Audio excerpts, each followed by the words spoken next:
Welcome to Eklavya study point and I am Sachin. और आज की इस वीडियो में हम बात करेंगे कि आपको अपनी बेस्ट ऑफ 4 की परसेंटेज कैसे कैलकुलेट करनी है आपके कॉलेज में एडमिशन्स के लिए। ठीक है, आपके रिजल्ट्स आ चुके हैं, मार्कशीट आपके हाथ में है। अब आपको अगर दिल्ली यूनिवर्सिटी में एडमिशन लेना है तो आपको जो अपनी बेस्ट ऑफ 4 कैलकुलेट करनी होगी उसमें कौन कौन से सब्जेक्ट्स को आप इंक्लूड करोगे, क्या 2 लैंग्वेज को आप ऐड कर सकते हो या क्या क्या और भी बातें हैं, ये सब आपको वीडियो को एंड तक देखना है, तभी आपको समझ में आएगा।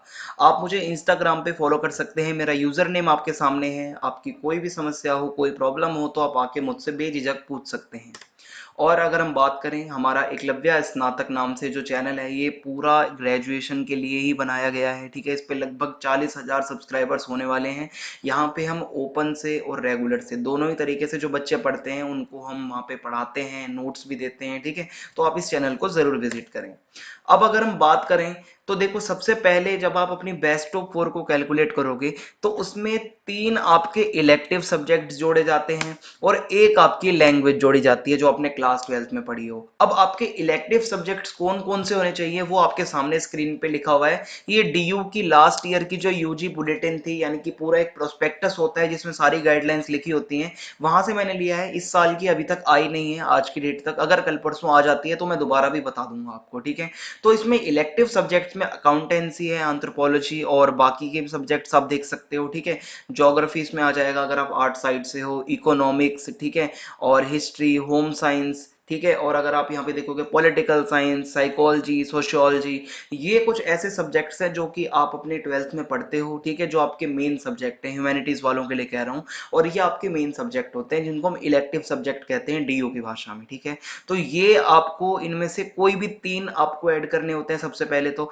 अब अगर आपने ज्योग्राफी, हिस्ट्री, पॉलिटिकल साइंस और होम साइंस ये सभी पढ़ा हुआ है, ठीक है, इसमें से कोई भी वो 3 सब्जेक्ट आपको लेने हैं जिसमें आपके सबसे अच्छे नंबर थे। ठीक है, जैसे कि अगर आपने ज्योग्राफी, हिस्ट्री और पॉलिटिकल साइंस ले लिया, ठीक है, तो ये 3 सब्जेक्ट आपके इलेक्टिव हो गए। 3 आपको इलेक्टिव लेने हैं, एक अब आपको लैंग्वेज लेनी है। ठीक है, ये नहीं कि आप हिंदी और इंग्लिश दोनों ही लैंग्वेज लगा रहे हो, ऐसा नहीं चलेगा।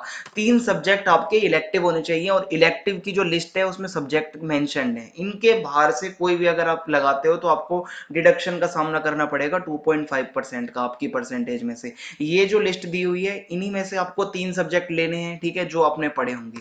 उसके बाद अब आपको चौथा सब्जेक्ट जो लगाना होगा वो एक लैंग्वेज होगी, चाहे वो इंग्लिश कोर लगाओ, ठीक है, इंग्लिश इलेक्टिव लगाओ, हिंदी कोर लगाओ, हिंदी इलेक्टिव लगाओ। ठीक है, अब बहुत बच्चे मुझसे ये कह रहे थे, सर इलेक्टिव की बात अगर चल रही है, हमारे पास तो हिंदी इलेक्टिव है, तो क्या हम हिंदी इलेक्टिव इसमें नहीं जोड़ सकते इस वाले में?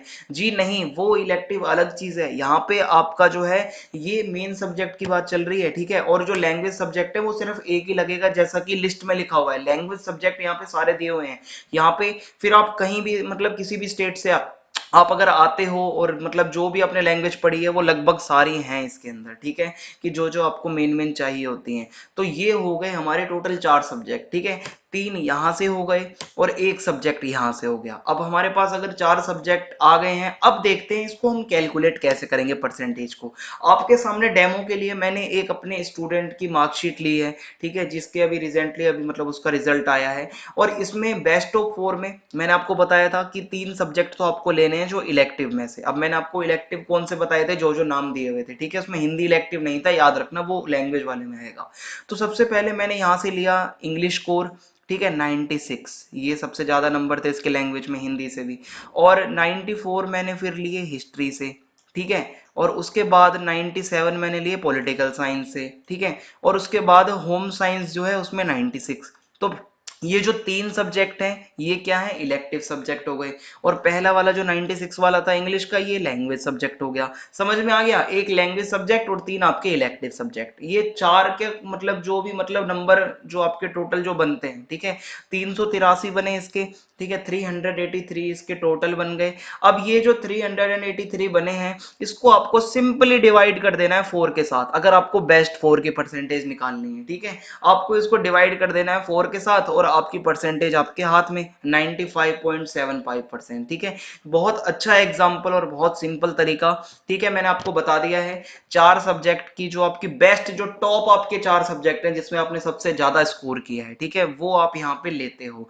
और मैंने आपको ये भी बता दिया है कि लैंग्वेज एक ही आप जोड़ सकते हो। ठीक है, इंग्लिश जोड़ो चाहे हिंदी जोड़ो, जिसमें ज्यादा नंबर है उसको आप जोड़ोगे। और इलेक्टिव सब्जेक्ट जो है वो 3 जुड़ेंगे। इलेक्टिव की लिस्ट बार बार बता रहा हूँ, मैंने आपको दिखा दिया, उसका स्क्रीनशॉट ले लेना। और उन्हीं में से 3 इलेक्टिव होंगे, एक लैंग्वेज होगा, और उस चारों को टोटल कर देना। जितना टोटल बनता है उसको आप 4 से डिवाइड कर देंगे, तो आपकी परसेंटेज आपके हाथ में होगी। साइंस स्ट्रीम वालों की बात करें तो उनके लिए बहुत सारे कोर्सेज में, मेजोरिटी ऑफ द कोर्सेज में बेस्ट ऑफ 3 मांगी जाती है। तो आपके जो 3 इलेक्टिव सब्जेक्ट होंगे मेन मेन, ठीक है, जो साइंस वालों के अगर हम बात करें तो जो मेन मेन 3 होंगे, ठीक है, चाहे वो बायोलॉजी मतलब बायोलॉजी हो या जो भी हो, केमिस्ट्री वगैरह हो, जो भी आप पढ़ते हो, ठीक है, वहां से आप अपने मेन 3 सब्जेक्ट लेते हो। और उसके बाद जो है आप आगे जाके उससे अपनी परसेंटेज निकाल सकते हो। उन बेस्ट 3 को टोटल करके उसको आप 3 से डिवाइड कर देंगे, ठीक है। और अगर बेस्ट 4 की निकालनी है तो आप अपने 4 टॉप सब्जेक्ट जो मैंने आपको बताया जिस तरीके से उसकी टोटल करोगे, उसको 4 से डिवाइड कर दोगे, तो आपकी परसेंटेज आपके हाथ में है। अब आप सभी अपनी कट ऑफ के लिए तैयार रहो, ठीक है, परसेंटेज हाथ में रखो, और आप अपनी अपनी परसेंटेज निकाल के कमेंट बॉक्स में लिखो आपकी कितनी परसेंटेज बन रही है, ठीक है, टॉप 4 की।